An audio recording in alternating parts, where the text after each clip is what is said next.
പ്രകരണത്തിലേക്ക് എല്ലാവരെയും ഹൃദ്യമായിട്ട് സ്വാഗതം ചെയ്യുന്നു.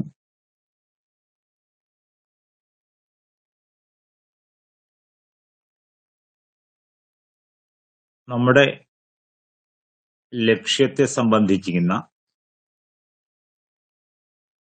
ദാർശനികമായിട്ടുള്ള വീക്ഷണം അതെന്താണെന്ന് നോക്കാം.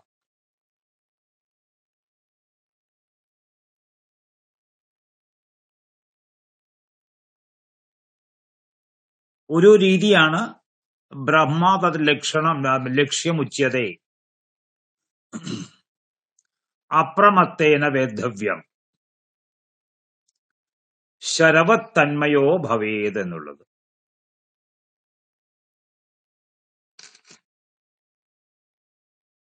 നമ്മളെല്ലാവരുടെയും ജീവിത രീതി നമ്മൾ നോക്കിക്കഴിഞ്ഞാൽ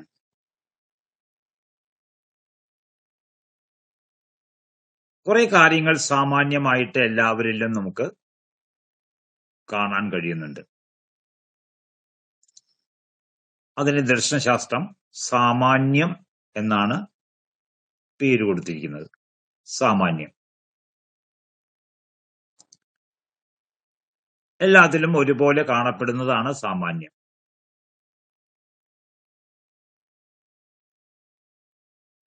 എന്നാൽ ചിലർക്ക് ചിലതിനോട് ഇഷ്ടമുണ്ടാവും, ചിലതിനോട് ഇഷ്ടമുണ്ടാവില്ല. അങ്ങനെ ഇഷ്ടാനിഷ്ടങ്ങളുടെ കാര്യത്തിൽ നമ്മൾ നോക്കുമ്പോൾ പലർക്കും പല ഇഷ്ടങ്ങളാണ്. ഇഷ്ടങ്ങൾ വ്യത്യാസപ്പെട്ടിരിക്കുന്നു, ഭേദപ്പെട്ടിരിക്കുന്നു.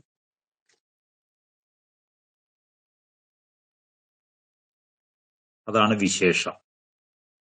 വിശേഷം. വൈശേഷിക ദർശനം 6 പദാർത്ഥങ്ങളെ കുറിച്ചാണ് പ്രതിപാദിക്കുന്നത്. അതിലൊന്ന് ദ്രവ്യം, 2 ഗുണം, 3 കർമ്മം, 4 സാമാന്യം, 5 വിശേഷം, 6 സമവായം.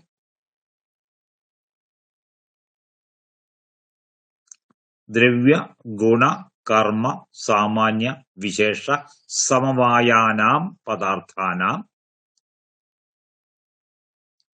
സാധർമ്മ്യ വൈധർമ്മ്യാഭ്യാം തത്വജ്ഞാനാത് നിശ്രേയസം.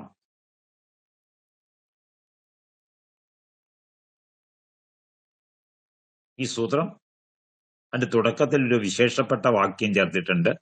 ധർമ്മവിശേഷ പ്രസൂതാത്. ധർമ്മവിശേഷ പ്രസൂതാത്. ദ്രവ്യ ഗുണകർമ്മ സാമാന്യ വിശേഷ സമവായാനാം പദാർത്ഥാനാം സാധർമ്മ്യ വൈധർമ്മ്യാഭ്യാം തത്വജ്ഞാനാത് നിശ്രേയസം. വൈശേഷികത്തിന്റെ പ്രധാനപ്പെട്ട സൂത്രമാണിത്.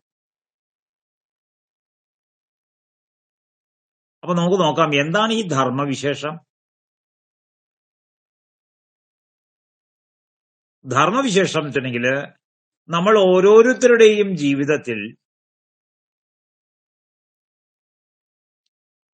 എന്താണോ നമ്മൾ ചെയ്യാൻ ഉദ്ദേശിക്കുന്ന വിശേഷ പ്രവൃത്തി, അതാണ് ധർമ്മവിശേഷം.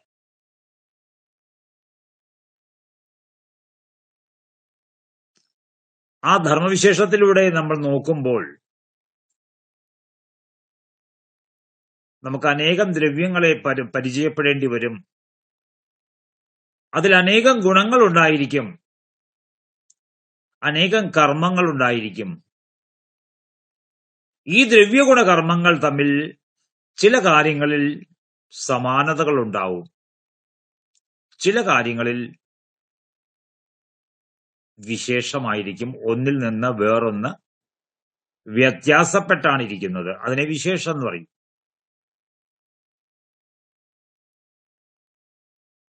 അടുത്തത് സമവായമാണ്. സമവായം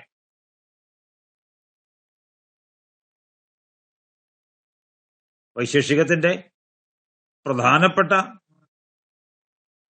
ഭാഗം എന്ന് പറയുന്നത് ഈ സമവായ അസമവായങ്ങളാണ്. സമവായം എന്ന് പറഞ്ഞാൽ യാതൊന്നില്ലാതെ യാതൊന്ന് നിലനിൽക്കില്ലയോ, യാതൊന്നില്ലാതെ യാതൊന്ന് നിലനിൽക്കില്ലല്ലോ ഇല്ലയോ, അതിനെയാണ് നമ്മൾ സമവായം എന്ന് പറയുന്നത്.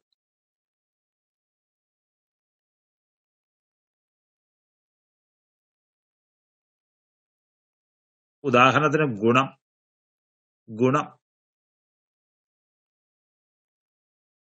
ഗുണമില്ലാതെ ഒരു പദാർത്ഥവും ഈ ലോകത്തില്ല.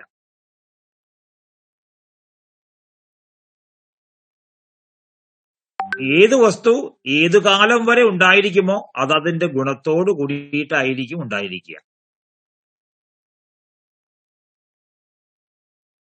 ആ ഗുണം ഇല്ലാതായാൽ ആ വസ്തു ഇല്ലാതായി എന്നാണ് അർത്ഥം.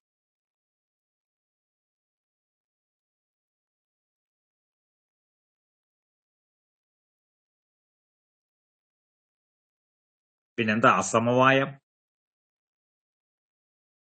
നേരിട്ട് ബന്ധപ്പെടാതെ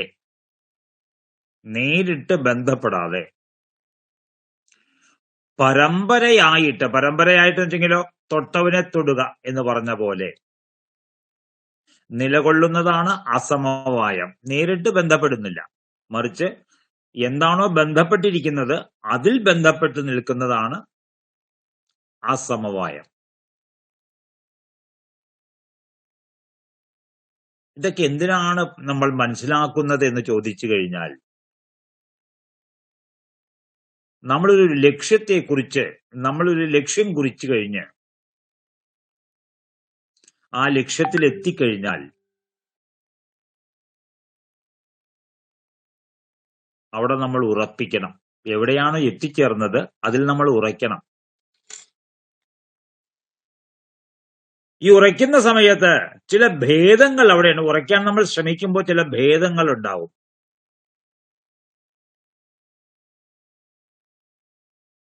ഉദാഹരണത്തിന് അവിടെ ഒരു കാര്യം നടന്നുകൊണ്ടിരിക്കുക, ആ കാര്യം നമുക്ക് ഇഷ്ടമല്ല.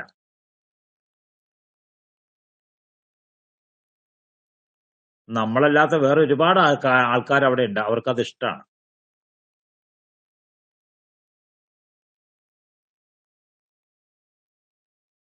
അപ്പൊ എന്തു പറ്റും? ആ ഇഷ്ടമില്ലാത്ത കാര്യം നടക്കുന്നിടത്ത് അതിനോട് ഇഷ്ടമില്ലാത്ത നമ്മൾ അവിടെ നിൽക്കുമ്പോ നമ്മുടെ മനസ്സിന്റെ സന്തോഷം അത് നമുക്ക് ഉണ്ടാവില്ല. മനസ്സിന് സന്തോഷം ഉണ്ടാവില്ല. കാരണം നമ്മുടെ ഒരു ഇഷ്ടക്കേട് അവിടെ ഉണ്ട്.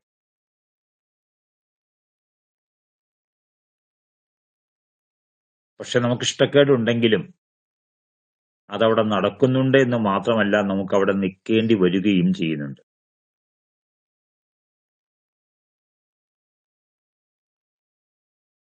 അപ്പൊ അവിടെ നടക്കുന്നതായ കാര്യം ഇഷ്ടപ്പെടുന്നവരിൽ നിന്ന് വ്യത്യസ്തനാണ് ഞാൻ, അല്ലെങ്കിൽ ഈ പറഞ്ഞ ആൾ. അയാൾക്കത് ഇഷ്ടമല്ല. അതാണ് അവിടെയുള്ള ആൾക്കാരും അയാളും തമ്മിലുള്ള വ്യത്യാസം. പക്ഷെ അയാൾക്ക് അവിടെ നിൽക്കേണ്ടി വരുന്നു. നിൽക്കേണ്ടി വരുന്ന സമയത്ത് നോക്കൂ, അയാളുടെ മാനസികാവസ്ഥ എന്താണെന്ന് നോക്കി. അപ്രസന്നതയാണ്, പ്രസന്നതയല്ല. എന്തുകൊണ്ടാണ് ആ അപ്രസന്നത അയാളിൽ വരുന്നത്? ഒന്ന്, ഇന്ദ്രിയദോഷാത്. ഇന്ദ്രിയദോഷാന്നുണ്ടെങ്കിലോ നമ്മൾ അതിനെക്കുറിച്ച് നമ്മുടെ മനസ്സെന്ന് പറയുന്ന ഇന്ദ്രിയം കൊണ്ട് ഇന്നലകളിലെല്ലാം ഇന്നലെ വരെ പാടില്ല പാടില്ല പാടില്ല എന്നായിരുന്നു ചിന്തിച്ചിരുന്നത്.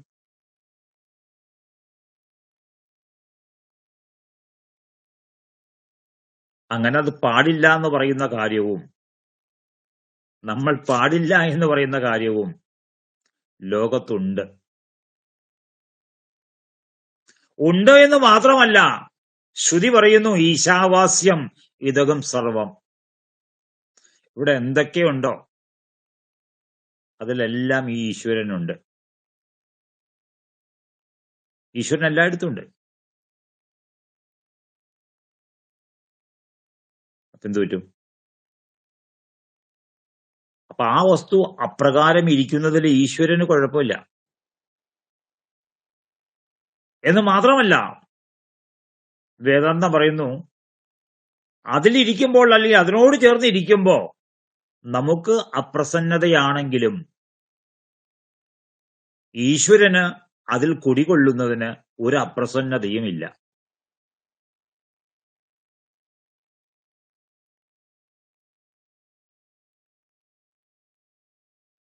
അപ്പൊ പിന്നെ എന്ത് ചെയ്യണം? എന്തുകൊണ്ടാണ് നമുക്ക് അപ്രസന്നത? അതാണ് നമ്മുടെ അവിദ്യ.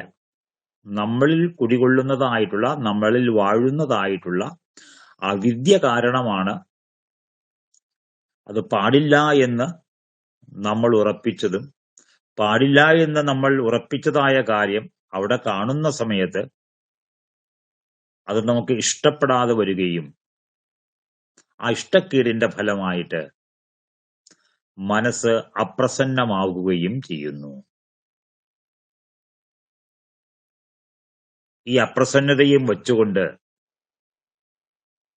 അവിടെ ഉറയ്ക്കണമെങ്കിൽ അവിടെ തുടരണം എന്നുള്ളത് കൊണ്ട് നമുക്കവിടെ തുടരേണ്ടി വരിക.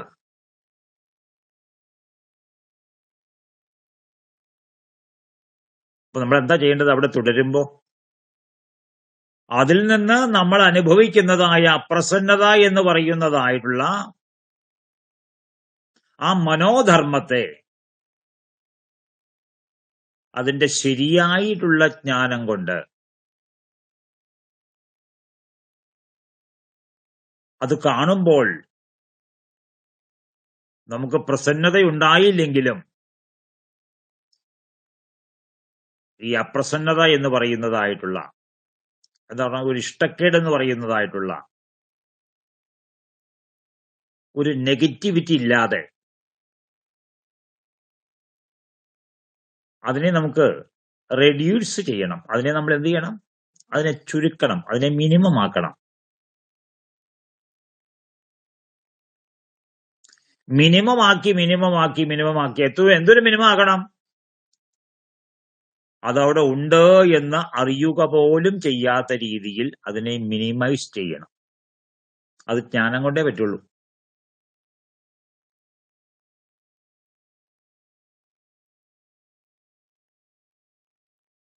അതിലൊന്നാണ്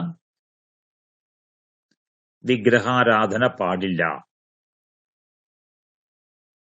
ഈശ്വരന് വിഗ്രഹങ്ങളില്ല. വിഗ്രഹാരാധന നടത്തുന്നവർ അവിദ്യാവാന്മാരാണ്. ഇങ്ങനെ കുറെ കാര്യങ്ങൾ നമ്മൾ പഠിച്ചു വച്ചിട്ടുണ്ട്.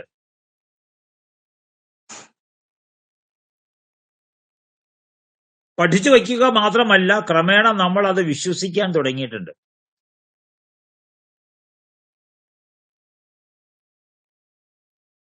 അങ്ങനെ നമ്മളിൽ ഒരു വിശ്വാസം ഉടലെടുക്കുക. ഏത്? നമ്മൾ ഈ എണ്ണി പറയുന്നില്ലേ, 1, 2, 3, 4, 5.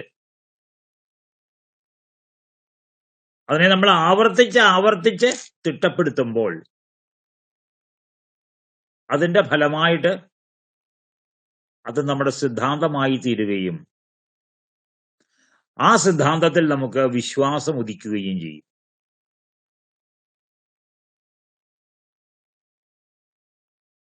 അപ്പൊ എന്താണോ അതിനെക്കുറിച്ച് നമ്മൾ ചിന്തിക്കുന്നത്, സോസ്യ സിദ്ധാന്ത, അതാണ് നമ്മുടെ സിദ്ധാന്തം.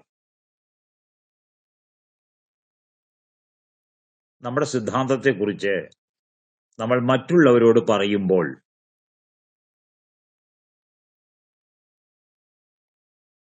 ആ മറ്റുള്ളവരിൽ ചിലർ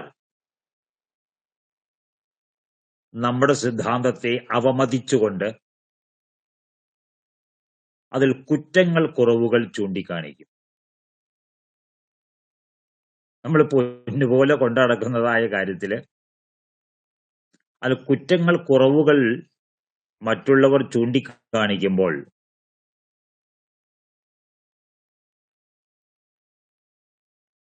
നമ്മൾ തൃപ്തരായിരിക്കോ? നമ്മൾ സന്തുഷ്ടരായിരിക്കോ? ഒരിക്കലുമില്ല. കാരണം സ്വസിദ്ധാന്തത്തോട് നമ്മുടെ മനസ്സിന് വലിയ വിധേയത്വമാണുള്ളത്. അതുകൊണ്ട് ഈ വൈശേഷികം പറയുന്നത് ഇന്ദ്രിയ ദോഷ സംസ്കാര ദോഷാച്ച വിദ്യ തദ്ദുഷ്ടജ്ഞാനം. ആ അവിദ്യയെ നമ്മൾ ദുഷ്ടജ്ഞാനം എന്ന് പറയുന്നു. എന്താ ദുഷ്ടജ്ഞാനം? മലിനപ്പെട്ടതായ അറിവ്, അല്ലെങ്കിൽ കേടുവന്നതായിട്ടുള്ള അറിവ്. അതല്ലെങ്കിൽ മറ്റൊരു ഭാഷയിൽ പറഞ്ഞാൽ സമ്യക് അല്ലാത്തതായിട്ടുള്ള അറിവ്.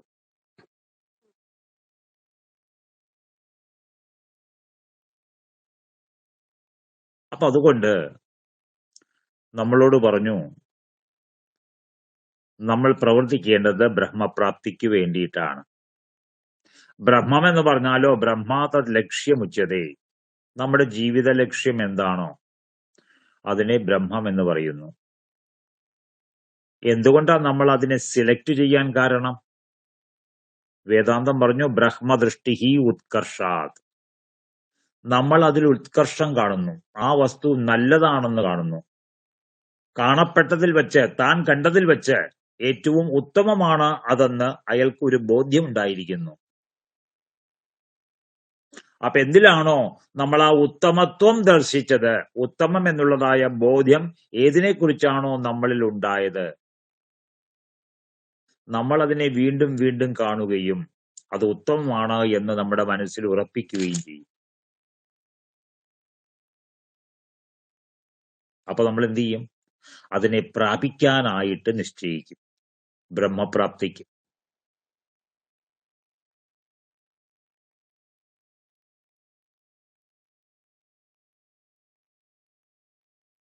അപ്പൊ നമ്മൾ അതിനെ ബ്രഹ്മമായി കരുതിയ ബ്രഹ്മപ്രാപ്തിക്ക് നമ്മൾ നിശ്ചയിക്കുന്ന സമയത്ത് സമൂഹത്തിൽ മറ്റു ചിലരും അതേ ലക്ഷ്യത്തെ എടുത്തുകൊണ്ട് ആ ലക്ഷ്യത്തെ പ്രാപിക്കാൻ വേണ്ടിയിട്ട് രംഗത്ത് വരും. അങ്ങനെ എന്തു പറ്റും? ഞാനും അവരും തമ്മിൽ കാണാനിടയാവുകയും എന്റെ ലക്ഷ്യവും അവരുടെ ലക്ഷ്യവും ഒന്നാണ് എന്ന് തിരിച്ചറിയുമ്പോ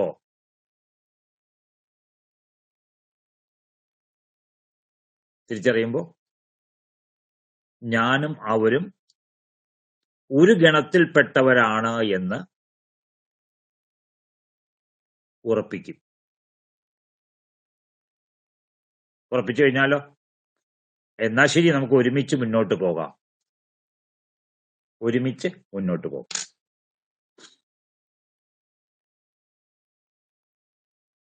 അപ്പൊ അവിടെ പറഞ്ഞിട്ടുണ്ട് എന്താണ്? ബ്രഹ്മാ തദ്ലക്ഷ്യമുച്യതേ അപ്രമത്തേന വേദ്ധവ്യം.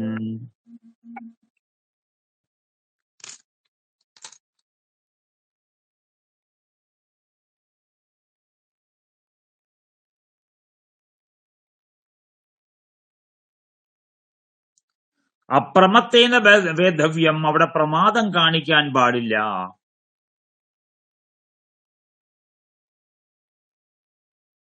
അവിടെ പലപ്പോഴും നമുക്ക് ഇഷ്ടപ്പെട്ടതും നമുക്ക് ഇഷ്ടപ്പെടാത്തതും വരും.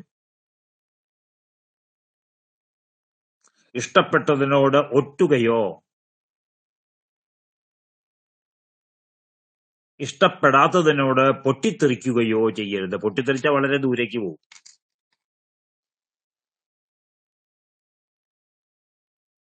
അവിടെ നമുക്ക് നമ്മുടെ രാഗദ്വേഷങ്ങളെ വശപ്പെടുത്തി കൊണ്ടുപോകണം.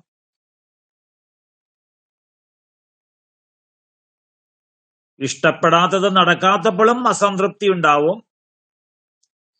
അല്ലെ, ഇഷ്ടപ്പെട്ടത് നടക്കാത്തപ്പോഴും അസംതൃപ്തി ഉണ്ടാവും.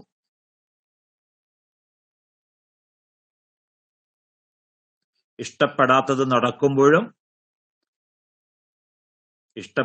നടക്കുമ്പോഴും അസംതൃപ്തി, ഇഷ്ടപ്പെടുന്നത് നടക്കാതിരിക്കുമ്പോഴും അസംതൃപ്തി. ആ അസംതൃപ്തി നമ്മുടെ മനസ്സിലുണ്ടെങ്കിൽ അത് നമ്മുടെ ലക്ഷ്യത്തെ വളരെ കാര്യമായിട്ട് ബാധിക്കും. അസംതൃപ്തി ഒഴിഞ്ഞു പോകുവോളം നമ്മുടെ മുന്നേറ്റം നമുക്ക് തുടരാൻ വയ്യാത്ത സ്ഥിതിയിലാവും. അതുപോലെയോ ഒട്ടലുണ്ടെങ്കിലും ഇത് തന്നെയാ പ്രശ്നം. നമ്മളോട് ഒട്ടിപ്പിടിച്ചിരിക്കും. അപ്പൊ എങ്ങനെയാ മുന്നേറുക?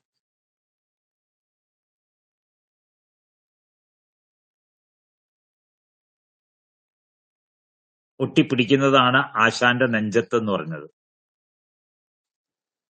പൊട്ടിത്തെറിക്കുന്നതാണ് കളരിക്ക് പുറത്തെന്നുള്ളത്.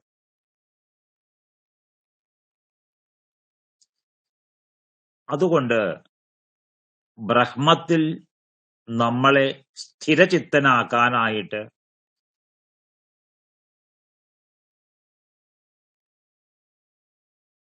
ആത്മസംയമം വേണം. ഇന്ദ്രിയങ്ങളെ നിരോധിക്കണം, മനസ്സിനെ നിരോധിക്കണം, ദ്വന്ദ്വങ്ങളെ സഹിക്കണം. ഒരുപാട് കാര്യങ്ങൾ നമുക്ക് അവിടെ അനുവർത്തിക്കാനുണ്ട്.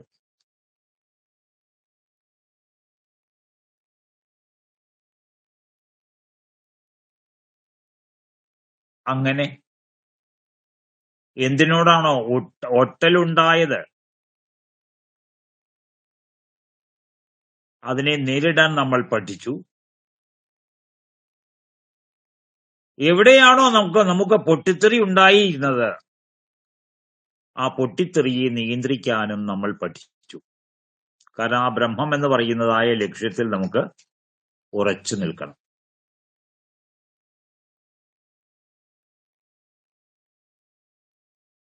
അതൊരു യുദ്ധമാണ്. ആ യുദ്ധത്തിൽ നമ്മൾ സ്ഥിരചിത്തനായിരിക്കണം.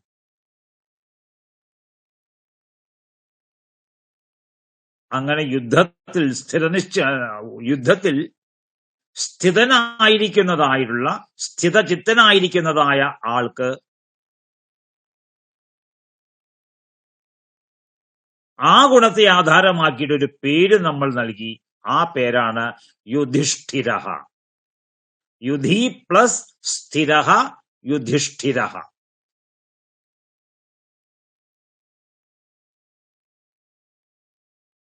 സകാരത്തിന് ഷകാരവും തകാരത്തിന് തവർഗത്തിന് ടവർഗവും വരും.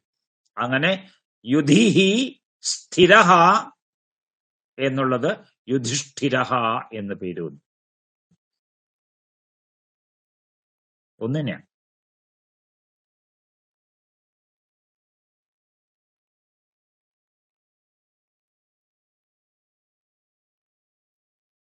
ഇവിടെ വേദാദി സമഗ്ര ശാസ്ത്രങ്ങളെയും നമ്മൾ അധ്യയനം ചെയ്താലും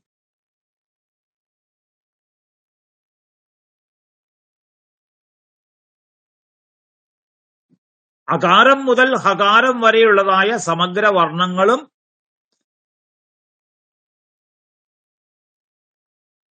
പല രീതിയിൽ സംയോജിച്ചുണ്ടായിട്ടുള്ള ശബ്ദങ്ങളാണല്ലോ വേദത്തിലുള്ളത്. ആ വേദശാസ്ത്രത്തെ നമ്മൾ മുഴുവൻ മനസ്സിലാക്കിയാലും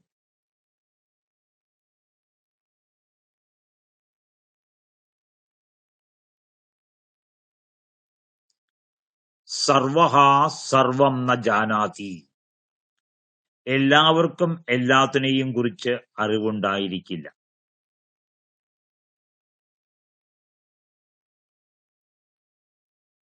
എല്ലാവരും എല്ലാം അറിയുന്നവരല്ല. എല്ലാവർക്കും എല്ലാം അറിയുന്നതിനുള്ള സാമർഥ്യവുമില്ല.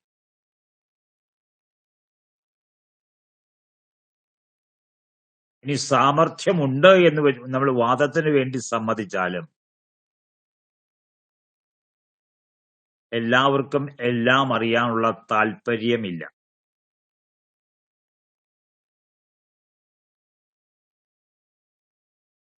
എന്തേ താല്പര്യം? പരത്തിലുള്ള നമ്മുടെ മുമ്പിലുള്ളതായിട്ടുള്ള തതെന്ന് പറയുന്നതായിട്ടുള്ള ആ വസ്തുവിശേഷത്തെ ലക്ഷ്യമാക്കി യാനം ചെയ്യാനുള്ള എന്ന് വെച്ചിട്ടുണ്ടെങ്കിലോ അതിലേക്ക് സഞ്ചരിക്കാനുള്ള നമ്മുടെ ഇച്ഛാശക്തി ഉണ്ടല്ലോ, അതിനെയാണ് താത്പര്യം എന്ന് പറയുന്നത്. മലയാളത്തിൽ അത് താല്പര്യം. തകാരത്തിന് ല എന്ന് മലയാളത്തില് ഉച്ചാരണ ഭേദം കൽപ്പിച്ചിട്ടുണ്ട്.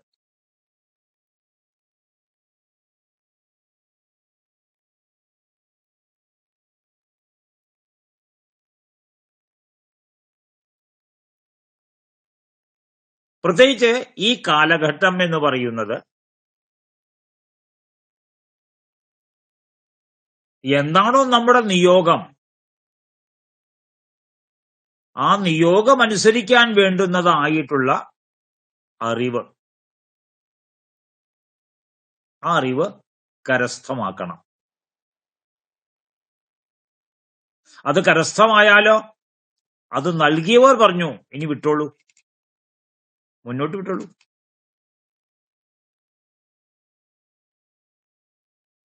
മുന്നോട്ട്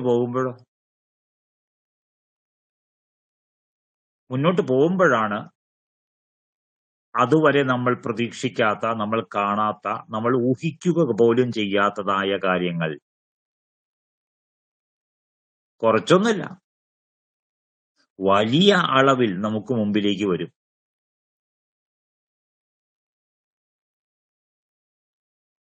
നമ്മളതിനെ കാണും, അറിയും, അതിനെ സ്വീകരിക്കും, അതിനെ അംഗീകരിക്കും.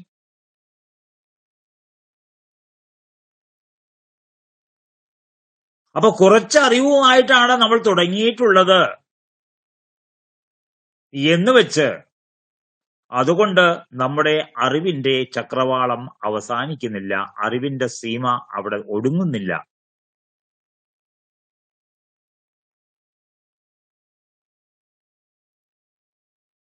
അവിടെ നമുക്ക് എല്ലാം അറിയണ്ട, വേണ്ടതറിഞ്ഞാ മതി. വേണ്ടതറിഞ്ഞിട്ട് അറിഞ്ഞതിനെ മനസ്സിലാക്കി അതിനെ ക്രിയാന്വിതമാക്കാനായിട്ട് നമ്മൾ ശ്രമിക്കുമ്പോൾ അറിവ് നമുക്ക് അനുഭവമായിട്ട് മാറും. അറിവ് നമുക്ക് അനുഭവമായി തീരും. അറിവിൽ നമ്മൾ കാണാതിരുന്നതായിട്ടുള്ള ഒരുപാട് ടെർമിനൽസ് അനുഭവത്തിൽ ഉണ്ടാവും.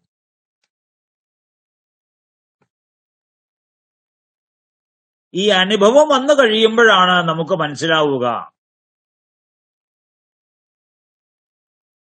ഞാനിപ്പോ എന്തെല്ലാം കാര്യങ്ങളാണ് അറിയുന്നത്.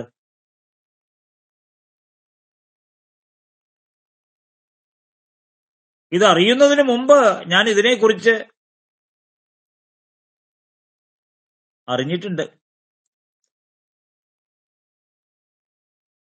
പക്ഷെ ആ അറിവ് അന്ന് ഞാൻ നേടുന്ന സമയത്ത് ഇത്രയും പ്രകാശിതമായിരുന്നില്ല.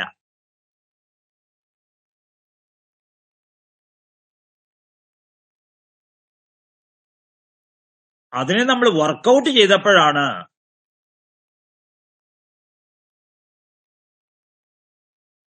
അത് പ്രകാശിതമായത്.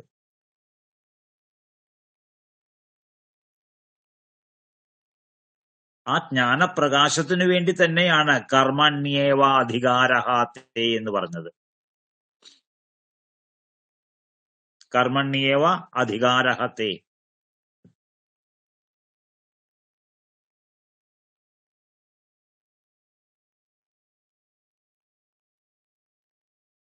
അവിടെ ഏവ ശബ്ദമുണ്ട്, മാത്രം എന്നുള്ള അർത്ഥത്തിൽ. കർമ്മണി ഏവ അധികാരഃ തേ അധികാരഃ കർമ്മണി ഏവ.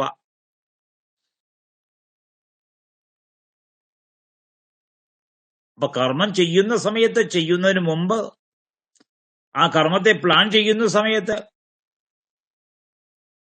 ആ കർമ്മം വിജയിപ്പിക്കാനാണ് ശ്രമിക്കേണ്ടത്.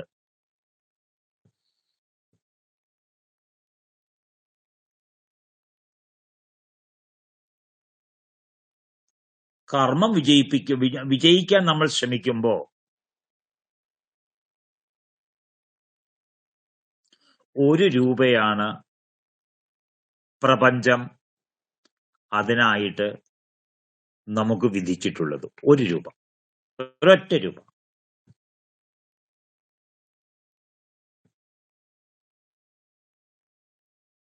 ഭഗവത്ഗീത ഒന്ന് വായിച്ചു നോക്കി. അതിന്റെ അടുത്ത ചരണം കർമ്മണ്യേവാധികാരഃ തേ മാ ഫലേഷു കദാചന. ഒരിക്കൽ പോലും അതിന്റെ ഫലഭാഗത്തേക്ക് ചിന്തകളെ കൊണ്ടുപോയി തളയ്ക്കരുത്.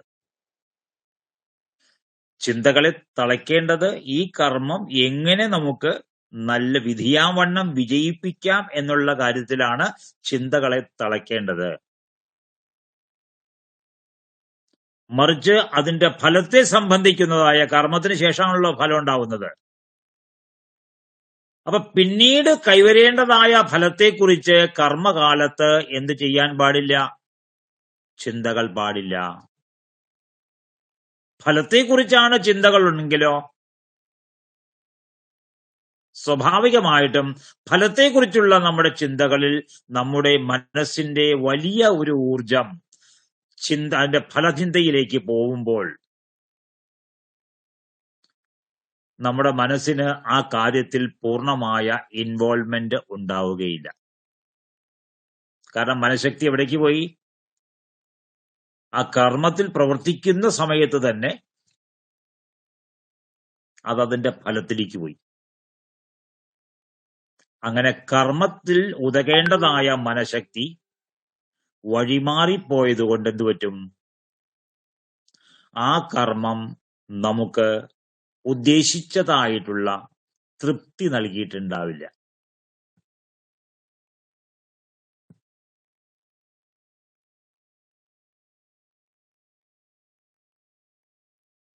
കണ്ടിട്ടുണ്ടോ? ഈ ചിന്തകളിൽ മുഴുകുന്ന അയാൾ ചിന്തയിലാണ് എന്ന് കാണിക്കാൻ വേണ്ടി ഈ തലയ്ക്ക് മോളിക്കൂടി കുറെ വട്ടങ്ങൾ ഇങ്ങനെ വരും.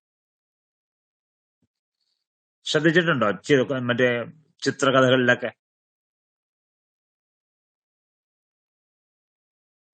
അയാളുടെ മനസ്സിലൊരു ലഡ്ഡു പൊട്ടി എന്ന് പറയാതെ നമ്മൾ അറിയാൻ വേണ്ടിയിട്ട് എന്ത് ചെയ്താൽ മതി? ഒരു ചിത്രം വരച്ചിട്ട് അയാൾ കണ്ണുകൾ അടച്ച് അയാളുടെ തലയ്ക്ക് മുകളിൽ കൂടി ഇങ്ങനെ 2-3 വളയങ്ങൾ ഇങ്ങനെ ഈ വെള്ളത്തിൽ കുമളകൾ വരുന്ന പോലെ കാണിച്ചാൽ മതി. കർമ്മത്തിന്റെ ഫലം എത്രയാ? 1 രൂപ. പക്ഷെ ഫലത്തെക്കുറിച്ച് ചിന്തിക്കുന്ന നമ്മൾ എന്ത് ചെയ്യും? We add so many circles to that one.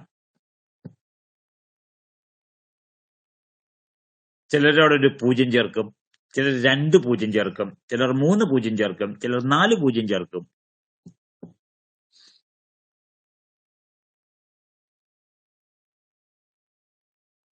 എത്ര 0 നമ്മൾ ചേർത്തത്? യജമാനനോട്. ആരാ യജമാനൻ? തന്റെ പണം ചെലവാക്കി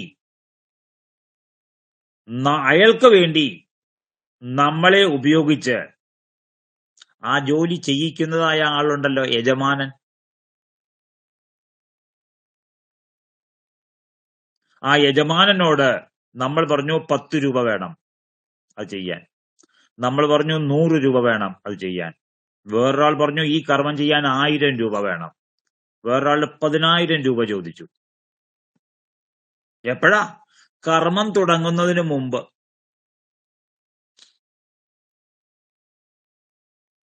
എന്തിനാ ചോദിച്ചത്? കാരണം അത് ഉറപ്പിച്ചു കഴിഞ്ഞാൽ ദക്ഷിണ അല്ലെങ്കിൽ ശമ്പളം അല്ലെങ്കിൽ കൂലി ഉറപ്പിച്ചു കഴിഞ്ഞാൽ പിന്നെ അത് വിശ്വസിച്ച് കിട്ടോ കിട്ടില്ലയോ എന്നുള്ള ചിന്ത വേണ്ടല്ലോ. അതിനാ റേറ്റ് നേരത്തെ പറയുന്നത്.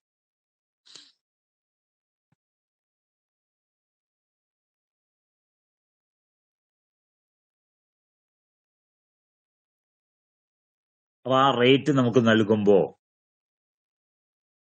ആ യജമാനൻ 1 രൂപ കൂടി നമുക്ക് തരും. ഏതാ 1 രൂപ? ആ 1 രൂപയാണ് ആ കർമ്മത്തിന്റെ യഥാർത്ഥമായിട്ടുള്ള ഫലം. ആ 1 രൂപ എന്ന് പറയുന്നത് വളരെ പവർഫുള്ളാണ്. നമ്മുടെ ദൃഷ്ടിയിൽ ഏതാ പവർഫുള്ള്?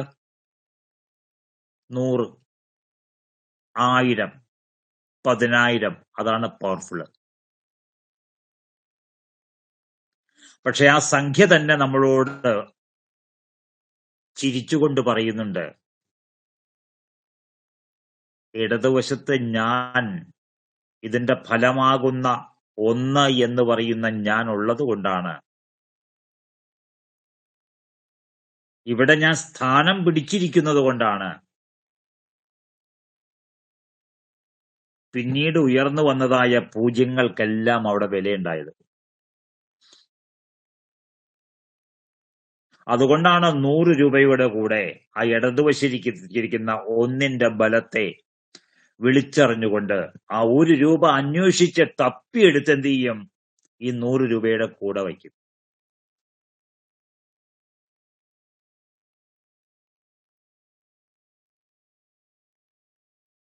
ശ്രദ്ധിച്ചിട്ടുണ്ടോ? ഭാരതീയ റിസർവ് ബാങ്ക് 2 രൂപ മുതൽ 500 രൂപ വരെയുള്ളതായ കറൻസി അച്ചടിക്കുന്നതായിട്ടുള്ള ഭാരതീയ റിസർവ് ബാങ്ക് 2 മുതലുള്ള നോട്ടുകൾ മാത്രമാണ് അവർ അച്ചടിക്കുന്നത്. 1 രൂപ അച്ചടിക്കുന്നത് ആരാ? The government of India. 1 രൂപ അടിക്കുന്നത് ദ ഗവൺമെന്റ് ഓഫ് ഇന്ത്യ.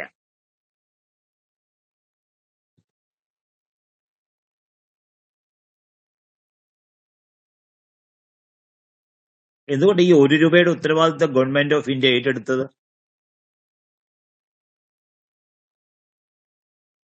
നമ്മൾ പടുത്തുയർത്തിയിട്ടുള്ളതായ ഈ ഇക്കണോമി അത് വാണം പോലെ മുകളിലോട്ട് പോകുന്ന പോലെ തന്നെ എപ്പ വേണമെങ്കിലും കൊളാപ്സ് ആകാം.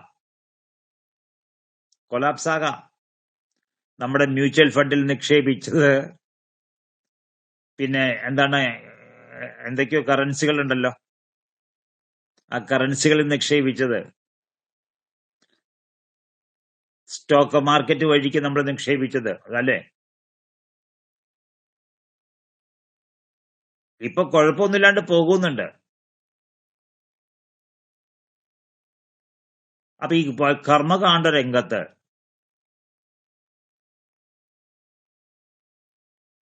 പതിവായിട്ട് കാണുന്നതായിട്ടുള്ള ഒരു സംഭവം,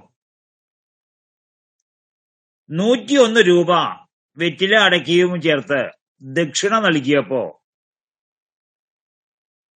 ആ 1 രൂപ താഴേക്ക് വീണു, പിണങ്ങി ഓടിപ്പോയിട്ട് ഏതോ മൂലയിൽ പോയി വീണു.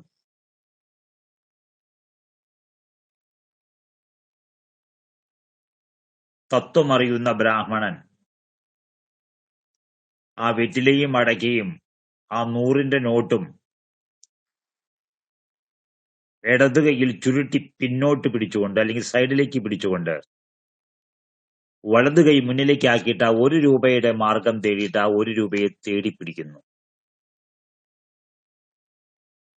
അതാണ് റിയൽ ഹീറോ.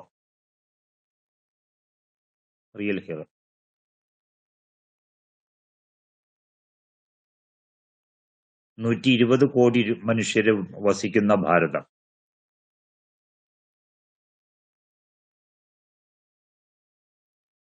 5 പേർ ചേരുന്ന 5 പേർക്ക് ഒരു കുടുംബം എന്നുള്ള രീതിക്ക്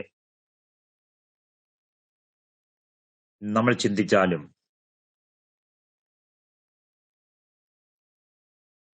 24 കോടി കുടുംബങ്ങൾ ഉണ്ടാവും. ആ 24 കോടി കുടുംബങ്ങൾ ഒരേ രൂപ, അല്ലെ, 1 രൂപ വച്ച്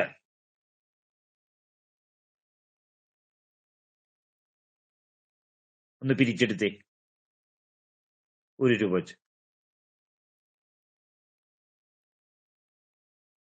24 കോടി രൂപ അല്ലെ? ഒരു കുടുംബം 1 രൂപ വെച്ച് കൊടുത്താൽ 24 കോടി രൂപ കിട്ടും.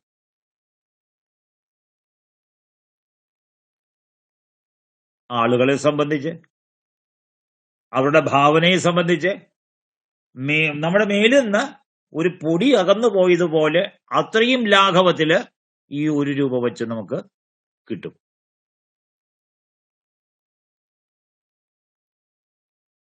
അപ്പൊ 2 രൂപയാക്കി, 3 രൂപയാക്കി,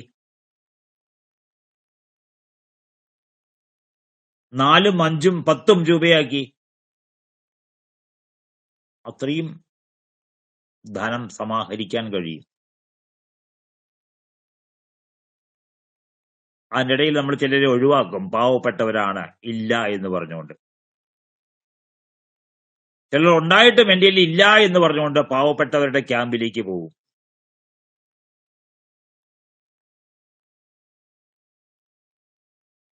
അവിടെയും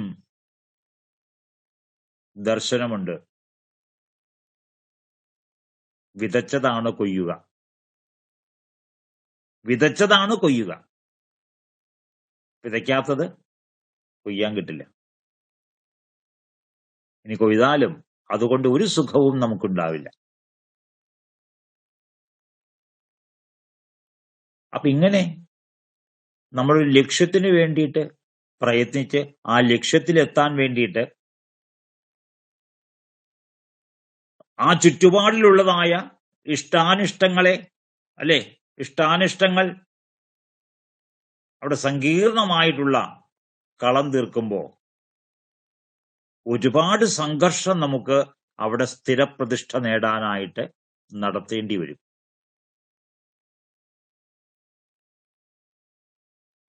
വലിയ മാറ്റമായിരിക്കും അത് നമ്മളിൽ ഉണ്ടാക്കിയിട്ടുണ്ടാവുക. എപ്രകാരമാണോ എന്റെ മാർഗത്തിൽ ഞാൻ തുടരുന്ന സമയത്ത് എനിക്ക് മാറ്റമുണ്ടായത്, അതേപോലെ എനിക്ക് സമാന്തരമായി നീങ്ങിയവർക്കെല്ലാവർക്കും അതേ മാറ്റം എനിക്ക് കൈവന്ന പോലെ തന്നെ മാറ്റങ്ങൾ അവർക്കുണ്ടാവും. അതുകൊണ്ടാണ് ഗീതാശാസ്ത്രം പറഞ്ഞത് സ്വകർമ്മണ സമഭ്യർച്ച്യ സിദ്ധിം വിന്ദന്തി മാനവാഹ. അപ്പൊ നമ്മുടെ കർമ്മപന്ഥാവ് ഏതാണ്, നമ്മുടെ ലക്ഷ്യം ഏതാണ് എന്ന് നിർണയിച്ച് ആ ലക്ഷ്യത്തിലേക്ക് എത്തുന്നതായ നമ്മുടെ കർമ്മപന്ഥാവിനെ നമ്മൾ സ്വീകരിക്കുന്ന സമയത്ത് നമ്മുടെ ആ കർമ്മം എന്ന് പറയുന്നത് സമൂഹത്തിന് വേണ്ടതാണ്. അത് വിശേഷ കർമ്മമാണ്, ധർമ്മവിശേഷമാണ്.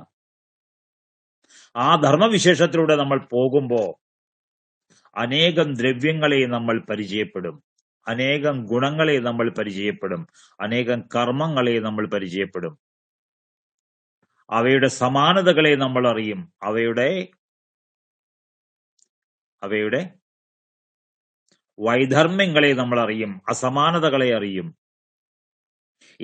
ഏതിനോട് കൂടിയിട്ടാണ് ഇരിക്കുന്നത്, ഏതിലല്ല, ഏതിലാണ്, ഇതെല്ലാം നമുക്ക് മനസ്സിലാവും. അത് നമ്മൾ മനസ്സിലാക്കി ജീവിക്കുമ്പോഴോ നിശ്രേയസം.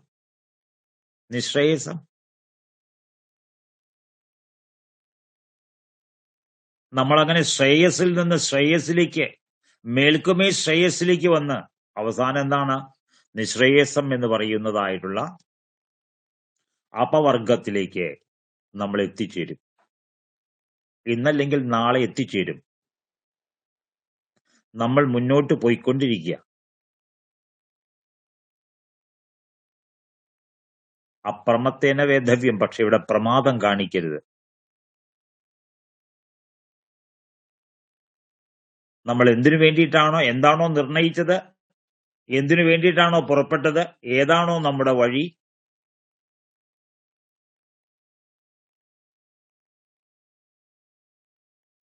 ആ വഴി നമ്മൾ വിട്ടുകളയരുത്. വഴി വിട്ടാൽ എന്താവും, വേറൊരിടത്തായിരിക്കും നമ്മൾ ചെന്ന് കയറുക. അങ്ങനെ നമ്മൾ നോക്കുമ്പോ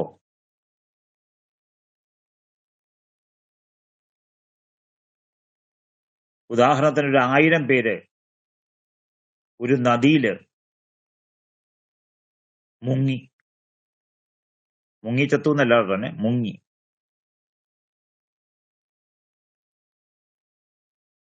ആ പാത ചൂടും അവര് വെള്ളത്തിലാ. ഒന്ന് പൊങ്ങി നോക്കി, എല്ലാവർക്കും തലയ്ക്ക് മുകളിൽ ആകാശം കാണാൻ പറ്റും.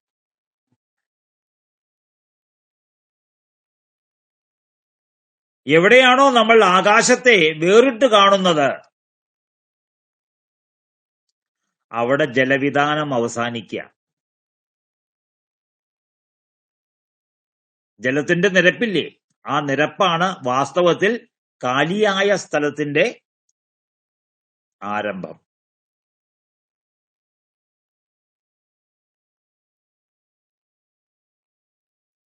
അപ്പൊ അടിത്തട്ടിൽ നിന്ന് നമ്മള് മുകളിലേക്ക് പൊങ്ങി, മുങ്ങാങ്കുഴിയിട്ട് നമ്മള് നേരെ മുകളിലേക്ക് പൊങ്ങി. അപ്പൊ വെള്ളത്തിലൂടെ പോയി അപ്പൊ ഇങ്ങനെ പൊങ്ങി എവിടെയാണോ വെള്ളം അവസാനിക്കുന്നത്, ആ ജലനിരപ്പിന് മുകളിൽ വരുമ്പോ അവിടെ നമുക്ക് ആകാശം ദൃശ്യമാവും. ആ ജലമാണ് വിഷ്ണു, ആകാശമാണ് അനന്തൻ. ആരാ വലുത്? വിഷ്ണു ആണോ അനന്തനാണോ വലുത്?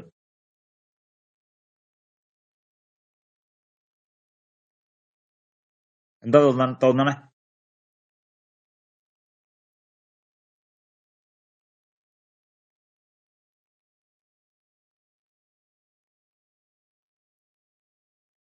ഇല്ലേ ആരും ഇവിടെ? അനന്തൻ തന്നെയാണ്, സ്പേസ് ആണ് ആകാശം. അനന്തനാണ് വലുത്. അതുകൊണ്ട് അവന്റെ പേരാണ് അനന്തൻ, അന്തമില്ലാത്തവൻ. ആ അനന്തന്റെ ഒരു ഭാഗത്താണ് വിഷ്ണു ശയിക്കുന്നത്.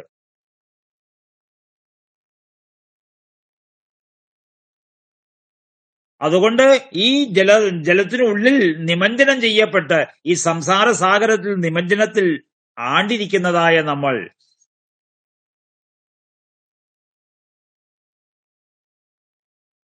മേൽഗതി പ്രാപിക്കാനായിട്ടുള്ള യത്നം നടത്തി നമുക്ക് ജലനിരപ്പിന്റെ മുകളിലേക്ക് വന്നെത്താൻ കഴിയും, അനന്തനിലേക്ക് എത്തിച്ചേരാൻ കഴിയും. എല്ലാവരും അവനവൻ നിൽക്കുന്നിടത്തു നിന്ന് നേരെ മുകളിലേക്ക് ഉയർന്നാ മതി. അതുകൊണ്ടാ പറഞ്ഞത് സ്വകർമ്മണ സമഭ്യർച്ച്യ സിദ്ധിം വിന്ദന്തി മാനവാഹ എന്ന് പറഞ്ഞത്.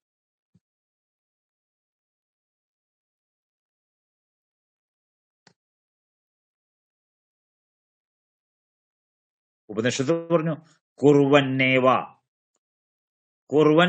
കർമാണി കുർവന്നേവ ശതം സമാഹാ ജിജീവിഷേത്. കർമ്മങ്ങളെ ചെയ്യാതെ ദീർഘായുസ് ഉണ്ടാവില്ല. കർമ്മങ്ങൾ ചെയ്യാതിരിക്കുന്ന സമയത്ത് പലവിധ ചിന്തകളിൽ വ്യാപൃതനായിട്ട് വലിയ മാനസിക സങ്കീർണതകളെ നമുക്ക് നേരിടേണ്ടി വരും. പരിഹാരമില്ലാത്ത സങ്കീർണതകൾക്ക് നമ്മൾ വിഷയീഭവിക്കേണ്ടി വരും. അപ്പൊ നമ്മുടെ മനസ്സ് സങ്കീർണമാവാതിരിക്കണമെങ്കിൽ കർമ്മം ചെയ്യണം. അപ്പൊ കർമ്മം ചെയ്യണം എന്ന് പറയുമ്പോ എന്താ ചെയ്യുക? നമ്മുടെ ടാസ്ക് എന്താ?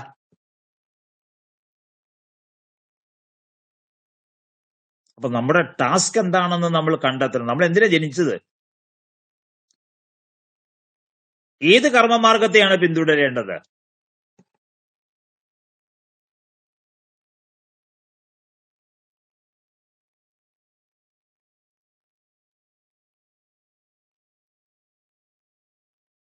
അപ്പൊ ഇങ്ങനെ ഇവിടെ പറയുന്നുണ്ട്, യുഗപത് ജ്ഞാന അനുത്പത്തി മനസഹ ലിംഗം.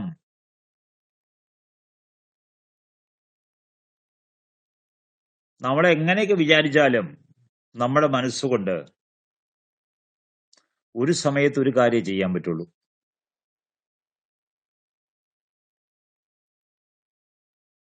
ആ മനസ്സ് അവിടെ ഉണ്ട് എന്നുള്ളതിന്റെ തെളിവ് എന്താ? ഒരു സമയത്ത് ഒന്നേ ചെയ്യാൻ പറ്റുള്ളൂ എന്നുള്ളതാണ്. യുഗപത് ജ്ഞാന അനുത്പത്തി. കണ്ണ്, ചെവി, മൂക്ക്, നാക്ക്. കണ്ണ്, ചെവി, മൂക്ക്, നാക്ക്, ത്വക്ക്. ഈ 5 അവയവങ്ങൾ നമുക്കുണ്ട്. ഈ 5 അവയവങ്ങൾ വഴിക്കുള്ളതായ വിഷയജ്ഞാനം നമുക്ക് ഒരുമിച്ച് കിട്ടില്ല, പടിപടിയായിട്ടേ കിട്ടുള്ളൂ. എന്തുകൊണ്ടാ? കാരണം ഇതിന്റെ കോർഡിനേറ്റർ ആയിട്ട് അന്തരംഗത്തിൽ മനസ്സ് എന്ന് പറയുന്നതായിട്ടുള്ള 6ാമത്തെ അന്തരിന്ദ്രിയം സ്ഥിതി ചെയ്യുന്നു. 5 ഇന്ദ്രിയങ്ങൾ പുറത്തും അന്തരിന്ദ്രിയമാകുന്ന മനസ്സ് അകത്തും. മനസ്സുണ്ട് എന്നുള്ളതിന്റെ തെളിവാണ് എന്ത്?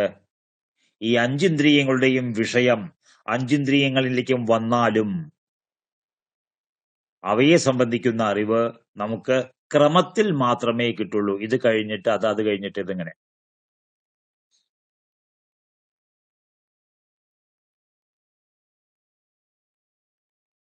ആ ക്രമം അറിയാത്ത രീതിയില്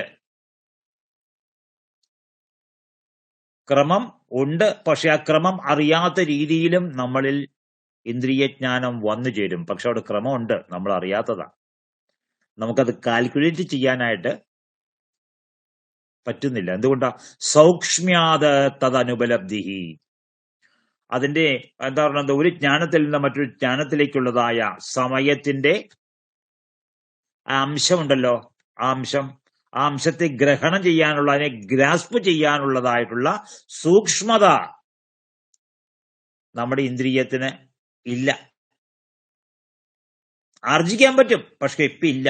അതുകൊണ്ട് ക്രമത്തിലാണ് ഇത് ഓരോന്നും നമുക്ക് വിഷയീഭവിക്കുക. നല്ല കാര്യല്ലേ? ക്രമത്തിൽ വിഷയീഭവിക്കുന്നത് കൊണ്ടാണ് യോഗം പറയുന്ന ഏകാഗ്രത നമുക്ക് ഉണ്ടാവുന്നത്. അല്ലെങ്കിൽ ഏകാഗ്രത എങ്ങനെ ഉണ്ടാവുക?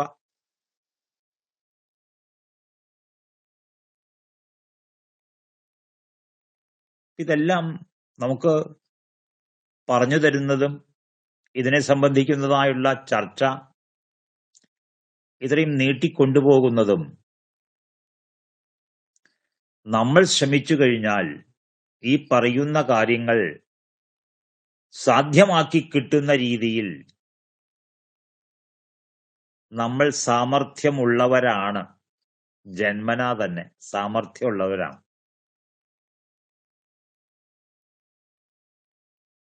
പക്ഷേ ആ സാമർഥ്യത്തിന്റെ മുകളിലുള്ളതായിട്ടുള്ള ആവരണം എന്താ? ആ സാമർഥ്യത്തെ പ്രകാശിക്കാൻ അനുവദിക്കാതെ അതിനെ അമർത്തി വയ്ക്കുന്നതായിട്ടുള്ള, അതിനെ ഇരുട്ടിലാക്കുന്നതുള്ളതായ, അതിനെ മൂടി വയ്ക്കുന്നതായിട്ടുള്ള ഒരുപാട് പ്രതിബന്ധ ശക്തികളും പ്രവർത്തിക്കുന്നുണ്ട്.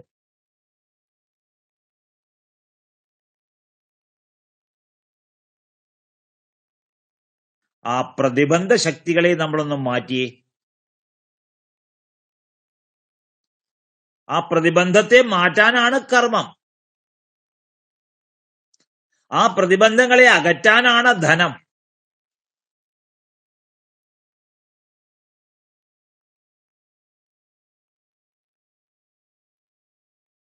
അടിച്ചു വാരാനും പാത്രം കഴുകാനും തുണി അലക്കാനൊക്കെ നമ്മൾ പൈസ കൊടുക്കുന്ന എന്തിനാ?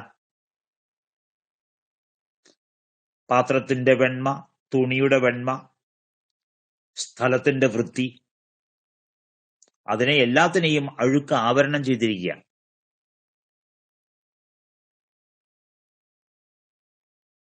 അപ്പൊ നമ്മൾ പൈസ കൊടുത്തപ്പോഴോ ആ അഴുക്കിനോട് ഏറ്റുമുട്ടുന്ന ശക്തികൾ ത്വരിതഗതിയിൽ പ്രവർത്തിക്കാൻ തുടങ്ങി. ആദ്യം അവർ സാമാന്യമായ രീതിയിൽ തന്നെ വൃത്തിയാക്കി, പിന്നെ വിശേഷമായ രീതിയിൽ വൃത്തിയാക്കി. അപ്പൊ നമ്മുടെ ജീവിത പന്ഥാവിൽ നമ്മൾ നേരിടുന്നതായിട്ടുള്ള തടസ്സങ്ങളെ നീക്കാനാണ് ഈ സമ്പത്ത് നമുക്ക് ആവശ്യമുള്ളത്.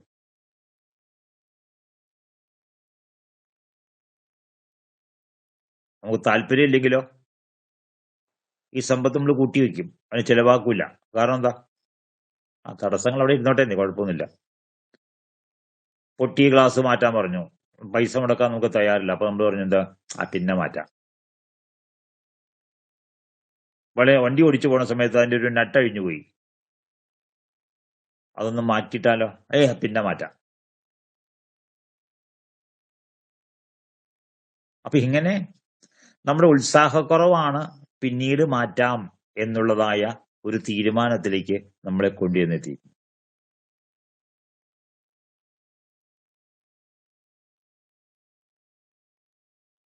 അതാണ് ആലസ്യം. പ്രമാദം എന്താ? അത് കണ്ടിട്ടും അത് മതി എന്ന് പറഞ്ഞ് മുന്നോട്ട് പോവുക.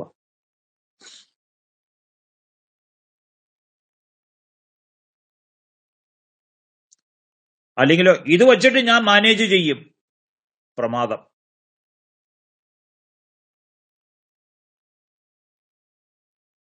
അപ്പൊ ഇവിടെ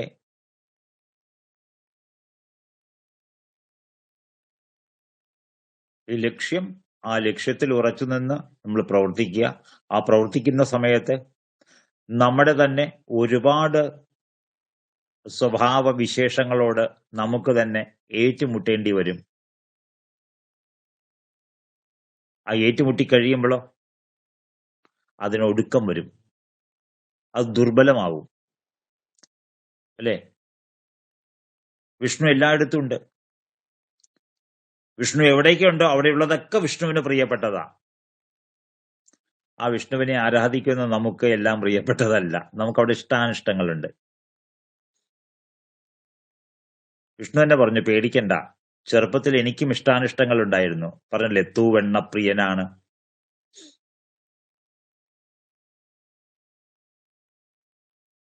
രഹസ്യാർത്ഥം എന്തോ ആയിക്കോട്ടെ, അതിന്റെ സാമാന്യ അർത്ഥം എന്താ? വെണ്ണയിൽ പ്രിയുണ്ടായിരുന്നു, വെണ്ണ കട്ട് ഭുജിച്ചിരുന്നു.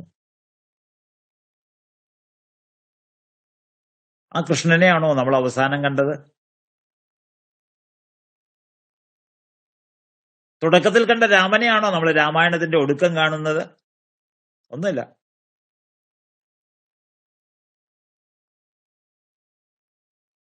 എത്ര വലിയ മാറ്റാണ് ഉണ്ടായത്, അല്ലേ?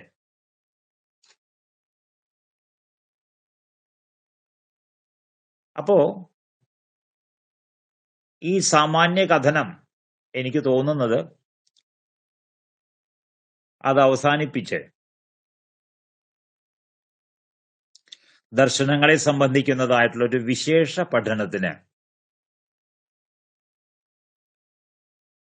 ഗ്രൂപ്പ് തയ്യാറാവുക. അതിന്റെ പ്രധാന കാരണം അവിടെ ഇവിടെയായിട്ട് നമ്മൾ പറയുമ്പോൾ ചിലപ്പോൾ നമുക്ക് അത് മനസ്സിലായില്ല എന്ന് വരും. കാരണം കഴിഞ്ഞ ക്ലാസ്സുകളിൽ ചിലപ്പോൾ ഉണ്ടായി എന്ന് വരില്ല. കഴിഞ്ഞ ക്ലാസ്സിൽ ഇല്ലാത്തവർ ഇന്നൊരാൾ ജോയിൻ ചെയ്തിട്ടുണ്ട്, അല്ലേ? അപ്പൊ അവരെ സംബന്ധിച്ച് എന്തായിരിക്കും, എങ്കിലും അവർക്ക് കൂടി മനസ്സിലാവുന്ന രീതിയിൽ, അല്ലെ? പഞ്ചസാര നമ്മൾ എവിടെ നിന്ന് എടുത്ത് രുചിച്ചാലും അത് മധുരിക്കുന്ന പോലെ എന്റെ പരിമിതമായിട്ടുള്ള കഴിവ് വെച്ച് ഞാൻ അങ്ങനെ നോക്കിയിട്ടുണ്ട്. അപ്പോൾ നമുക്കൊരു വിശേഷമായിട്ട് എനിക്ക് തോന്നുന്നത് യോഗശാസ്ത്രം. ആ യോഗശാസ്ത്രം നമ്മൾ എടുക്കുമ്പോൾ തന്നെ മറ്റനേകം ശാസ്ത്രങ്ങളുമായിട്ട് ഈ യോഗശാസ്ത്രം എന്ത് ചെയ്തിരിക്കുക, കൈകോർത്ത് പിടിച്ചിരിക്കുക. അപ്പൊ യോഗശാസ്ത്രം പഠിക്കുന്നു, അല്ലെ? ഇപ്പൊ മീൻ വയ്ക്കുന്നു എന്നുകൊണ്ട് നമ്മൾ മീൻ മാത്രമല്ലല്ലോ തിന്നുന്നത്. ഉപ്പ് എടുക്കേണ്ടി വരും, മുളക് എടുക്കേണ്ടി വരും, മഞ്ഞൾ എടുക്കേണ്ടി വരും. സാമ്പാർ ഉണ്ടാക്കുമ്പോഴോ സാമ്പാറിന്റെ കഷണത്തിൽ അതിനു വേണ്ടിയിട്ടുള്ള ചേരുവകൾ ചേർക്കേണ്ടി വരും.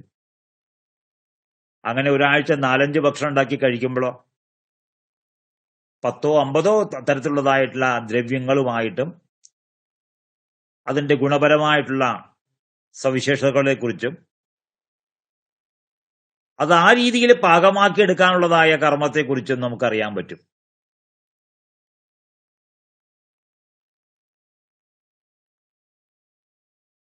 അപ്പൊ എവിടുന്ന് ഏതിലൂടെ പോയാലും നമുക്ക് എല്ലാത്തിനെയും ഒന്ന് തൊടാതെ അത് പൂർണ്ണമാവില്ല. അപ്പൊ അതിനൊരു തീരുമാനം ഗ്രൂപ്പില് അഡ്മിനൊക്കെ ആയിട്ട് ആലോചിച്ചിട്ട് എടുക്കും എന്നുള്ളതായിട്ടുള്ള ഒരു വിശ്വാസത്തോടു കൂടിയിട്ട് ഇന്നത്തെ ഈ പ്രകടനം ഇവിടെ നമുക്ക് അവസാനിപ്പിക്കാം.